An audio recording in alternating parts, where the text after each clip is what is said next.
নমস্কার বন্ধুরা, ভাইজ্যাক ভ্রমণের এই পর্বে আমরা কয়েকটি বিখ্যাত স্থান দেখে নেব।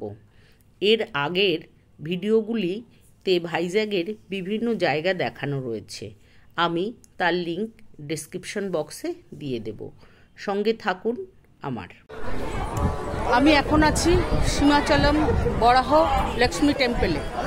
এইটা হচ্ছে মন্দিরের গেট। পেছনে আমার রয়েছে মন্দিরের গেট।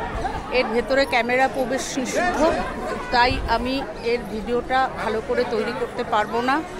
বাইরে থেকেই যেটুকু গেট দেখা যাচ্ছে আমি তাও চেষ্টা করছি যতটা দেখানো সম্ভব হয়।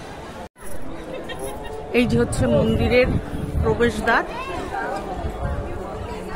সীমাচলম বরাহ লক্ষ্মী টেম্পল। এখানে নৃসিংহ অবতার আছে ভেতরটায়।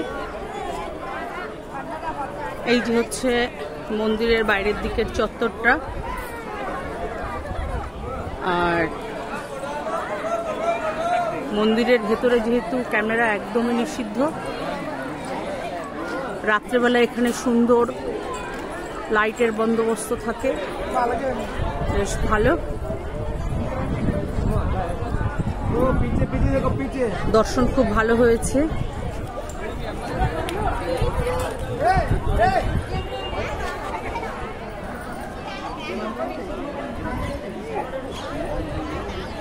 প্রচুর কারুকার্য করা বিষ্ণুর বিভিন্ন অবতারের মূর্তি রয়েছে। ভেতরটাও খুব সুন্দর। খুব লাইন হয় মন্দিরে, প্রচণ্ড ভিড়। আমাদের মন্দির দর্শন হয়ে গেছে। আমরা এখন ফিরছি। সবাই মোটামুটি দর্শন করেই ফিরছে। প্রচুর ছবি টবি সব তুলছে। এই যে হচ্ছে মন্দির। আমরা এখন পার্কিংয়ের দিকে যাব। মন্দির দর্শন শেষ করে আমরা চললাম ডলফিন নোজ লাইট হাউস দেখতে। আমরা যাত্রাপথে মাঝখানে গাড়ি থামিয়ে লাঞ্চ সেরে নিলাম। তারপরে আবার চললাম লাইট হাউস দেখবার জন্য। রাস্তাটা পাহাড়ি এলাকা, বেশ সুন্দর। দেখতে দেখতে আমাদের সময় কেটে গেল। এই মন্দির থেকে এই ডলফিন নোজ এরিয়ায় আসতে প্রায় আমাদের ঘন্টাখানেক সময় লেগেছিল। এই এরিয়াটা আমাদের ক্যান্টনমেন্ট অঞ্চল, অর্থাৎ এখানে মিলিটারির এরিয়া। এই এরিয়ায় ঢুকে পর্যাপ্ত সিকিউরিটি চেকিং হয়। আধার কার্ড, প্যান কার্ড এগুলো সব দেখতে চায়। দেখা টাকা হয়ে গেলে তারপরে আপনি এই জায়গাটায় আসতে পারবেন। এই যে হচ্ছে লাইট হাউস। এই জায়গাটাই আমরা এখন উঠে ওপর থেকে দেখব। এই পার্কিং লট থেকে এই জায়গাটায় আসতে সময় লেগেছিল হেঁটে প্রায় মিনিট 10 মতন। তারপরে এখানে এসে টিকিট কাটতে হবে।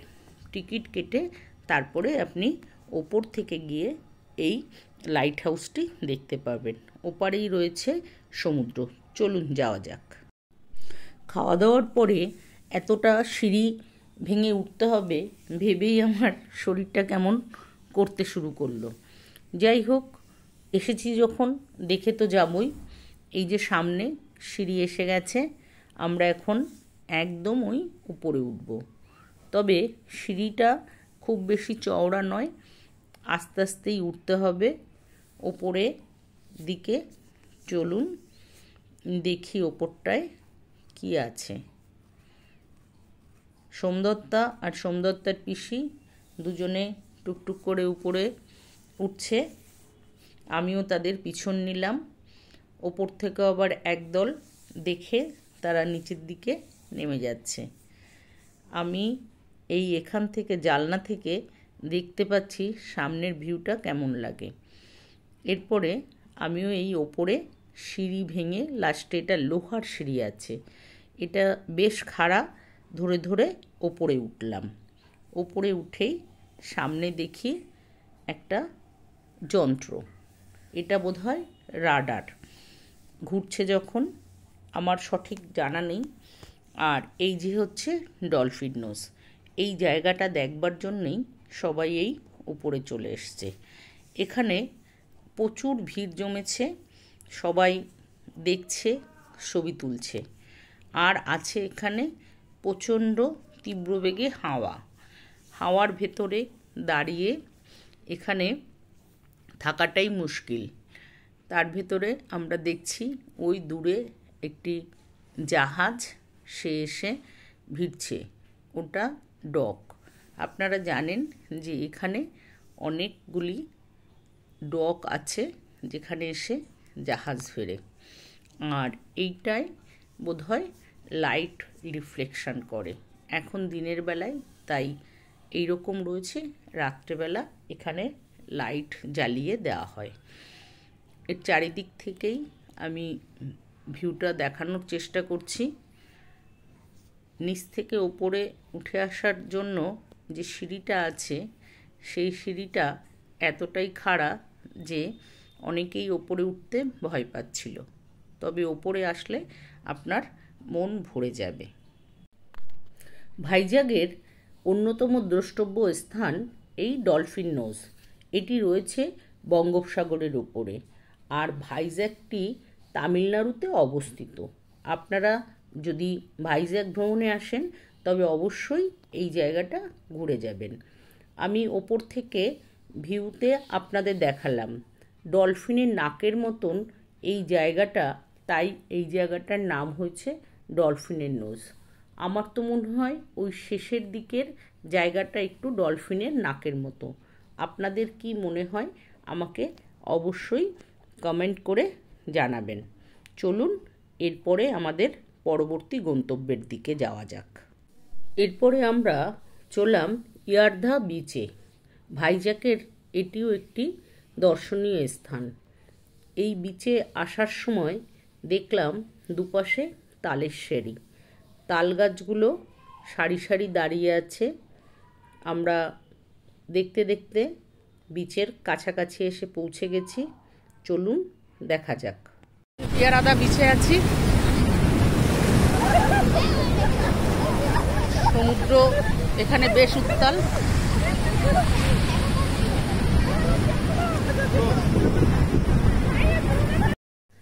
ইয়ার্ধা বিচটি ভাইজ্যাগের একদম শেষ প্রান্তে রয়েছে। পাহাড় আর সমুদ্র এখানে এসে যেন কোলাকুলি করছে। খুব সুন্দর দৃশ্য। আর আমরা যখন এসছি তখন সূর্য অস্ত যাবে। সেই সময় বিচে দেখুন কি সুন্দর সূর্যের হলুদ আভা ছড়িয়ে আছে সমস্ত আকাশ জুড়ে। খুব সুন্দর পরিবেশ। আমরা কিছু সময় দাঁড়িয়ে এখানে সমুদ্র এনজয় করলাম। তারপরে আস্তে আস্তে আমরা সমুদ্রের কাছে চলে গেলাম। খুব সুন্দর। এখানে ঢেউগুলো খুব বড় বড় আর ছোট আছে বেশ।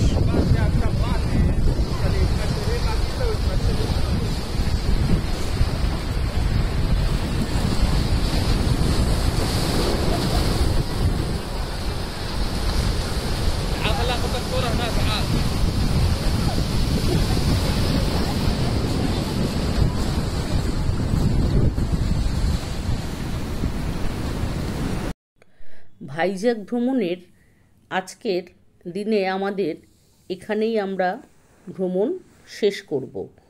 এই সমুদ্রের পাড়ে এসে আমরা একটুখানি নিরিবিলিতে বসতে চাই। সারাদিনের ক্লান্তি মিটিয়ে তারপরে আমরা আবার হোটেলের উদ্দেশ্যে রওনা দেব।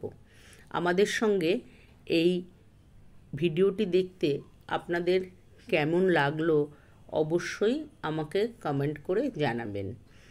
আর আমার এই চ্যানেলটিকে যদি সাবস্ক্রাইব না করে থাকেন অবশ্যই সাবস্ক্রাইব করবেন।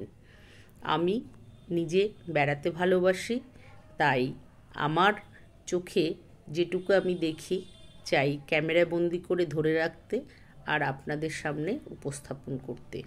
আমার এই প্রচেষ্টাকে যদি আপনাদের ভালো লাগে তবে অবশ্যই আমার চ্যানেলটিকে সাবস্ক্রাইব করবেন। ভালো থাকবেন বন্ধুরা। নমস্কার।